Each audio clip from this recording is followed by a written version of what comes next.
अहम शून्य होना चाहिए। जैसे कोई कहता है कि आप ऐसा प्रश्न का उत्तर दे दिए, हमें भी लगता है कि भगवान बैठ के उत्तर दे दिए। उसको लगता है बाबा जी ने दिया, और हमें लगता है हमारे भगवान बोले, क्योंकि हम पढ़े लिखे तो हैं नहीं ज़्यादा, तो ये लगता है भगवान बोल रहे हैं। अब अगर हम व्याकरणाचार्य पढ़े व्याकरण पढ़े होते और बहुत, तो ये बात ना हो सकता था, ये बात आ जाती कि हमारी पढ़ाई-लिखाई का फल है कि हम उत्तर दे रहे हैं। वो अहम जब समर्पित हो जाता है, तो जो भी चेष्टाएँ होंगी, परम पवित्र होंगी, ये समर्पण का है। जब गंदी चेष्टाएँ होती हैं, वो अहंकार से होती हैं। और वो अहंकार मुखिया जो था, कर्ता-भोक्ता, वो समर्पित हो गया। अब गंदी क्रियाएँ होगी नहीं, गंदा चिंतन होगा ही नहीं, क्योंकि जहाँ समर्पित होता है, वहीं चिंतन होता है। जैसे हमारा देह में समर्पित है, तो देह के अनुसार चिंतन होगा। अब जितना चिंतन होगा, वो परिवर्तनशील का होगा, वो नाशवान का होगा और उसका परिणाम दुःख होगा। देख लो, देह में जब समर्पित है अहंकार, तो जितना भी कुछ हो रहा है, आप चिंतन करके देख लो, वो सब नाशवान ही हो रहा है। और जब अविनाशी में अहम समर्पित होता है, तो क्रियाएँ भले सांसारिक हों, लेकिन वो चिदानंदमय स्थिति होती है। जब देह में अहम समर्पित है, तो क्रियाएँ भले भागवतिक हों, लेकिन स्थिति नहीं होगी। इसलिए सबसे खास विषय है देहाभिमान का गलित हो जाना, अभिमान का प्रभु में समर्पित हो जाना। यही दरबार दीन को आदर, रीति सदा चली आई। तो ऐसा देखो तुम कि हमारे इष्ट, आराध्य देव हमको चला रहे हैं, हमारे प्रभु चला रहे हैं। देहाभिमान गुरु कृपा से गलित होता है महाराज जी। हाँ, जो उपासना मिली है, जो नाम मंत्र मिला है, तो हमारा तो है नहीं, हमारे गुरुदेव ने दिया। जो हम कर पा रहे हैं, अगर मेरे में सामर्थ्य होती तो पहले कर लेते। इसका मतलब ये सामर्थ्य गुरु जी ने दी, तो अभिमान है ही नहीं। ये तो प्रभु ने दी है, तो अभिमान है ही नहीं। जब ये होता है मैं करता हूँ, अहंकार का लक्षण होता है, अहंकार विमूढ़ात्मा कर्ता हमिति मन्यते। मैंने किया, मैं ऐसा करूँगा, मैंने भोगा, मैं ऐसा भोगूँगा, ये अहंकार है। अगर ये आता है, हो जाता है गुरु कृपा, भगवत कृपा से ऐसा हो रहा है। जैसे कोई कहे कि आप तो बड़े भजनानंदी, बहुत अच्छे आचरण वाले हो, तो उसको एक हल्का-सा जलन पैदा होगी कि आप नहीं जानते हो मैं कितना अधम हूँ, अगर जो कुछ भी है तो गुरुदेव की कृपा है, ये प्रभु की कृपा है, तो वो अहंकार नहीं। और जब अच्छा लगने लगे, बड़ाई जब कोई करे और हमें अच्छा लगे, तब समझो अहंकार रूपी रोग बढ़ रहा है। बड़ा सूक्ष्म है ये। देखो, कामदेव ने पूरा अपना प्रभाव दिखाया नारद जी के ऊपर, पर कोई फ़र्क नहीं पड़ा और वो प्रणाम करके चला गया और नारद जी ने गुस्सा भी नहीं की।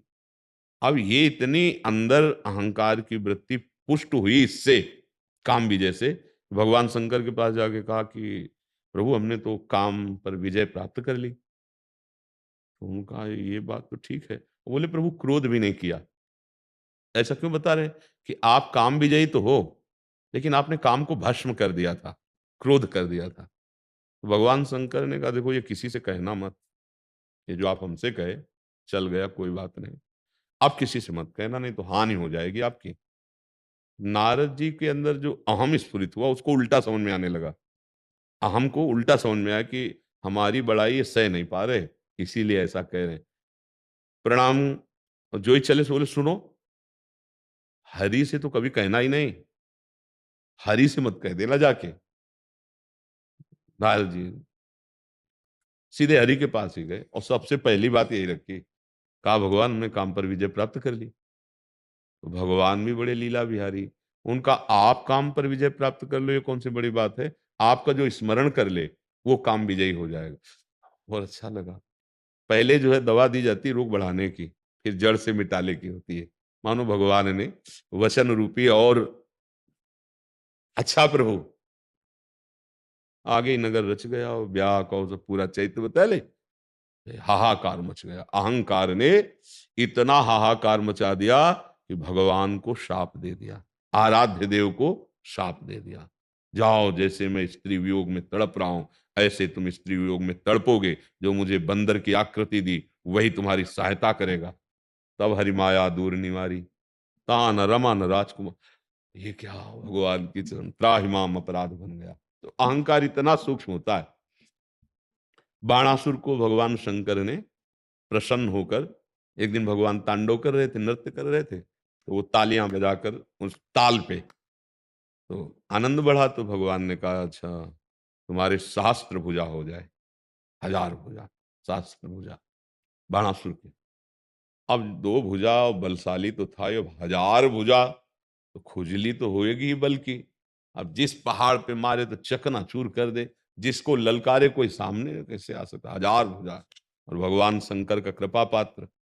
तो भगवान शंकर ही के पास लौट के आए और कहने लगे, जगत गुरु, कोई जोड़ तो है नहीं सृष्टि में और भुजाओं में खुजली हो रही, तो आप आओ। तो हंसे भगवान शंकर कि हम ही से बल प्राप्त करके हम ही को ललकार रहा है।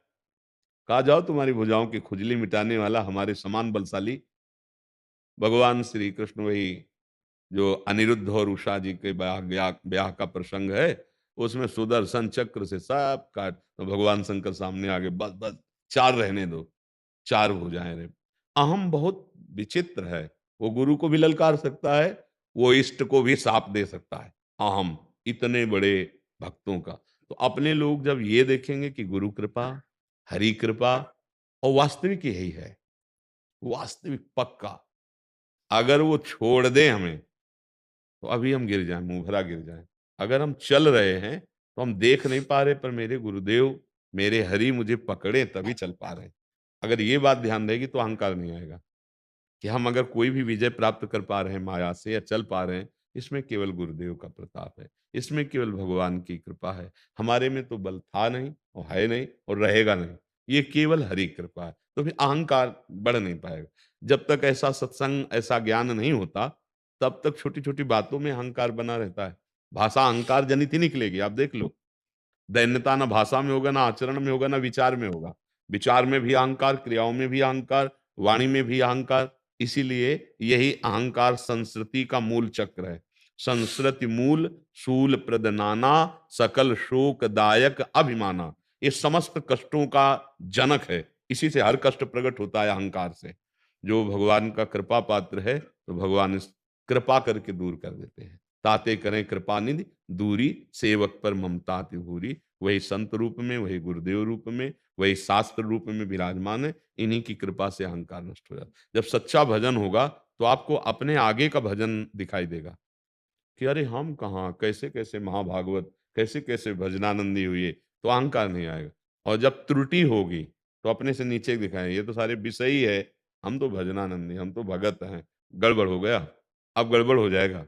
अब आपका भजन छूटेगा और आप गिरोगे। क्योंकि अहंकार आया तो मतलब पतन हुआ पक्का। और पतन से बचना है तो मामेवे प्रपद्यन्ते माया में ताम तन। भगवान की शरणागति, गुरु की सदैव दैन्य रहो, तो फिर आपकी परीक्षा भी नहीं होगी। आपकी परीक्षा परीक्षा तब होती है जब हम कोई गर्व भले वचन बोल देते हैं कि पूरे जीवन तो हम तो जितेंद्रिय रहे, ठीक है? अब आ जाएगा थर्मामीटर माया का, दिखाओ अब अपनी जो जितेंद्रियता की शक्ति है, फेल हो जाओगे।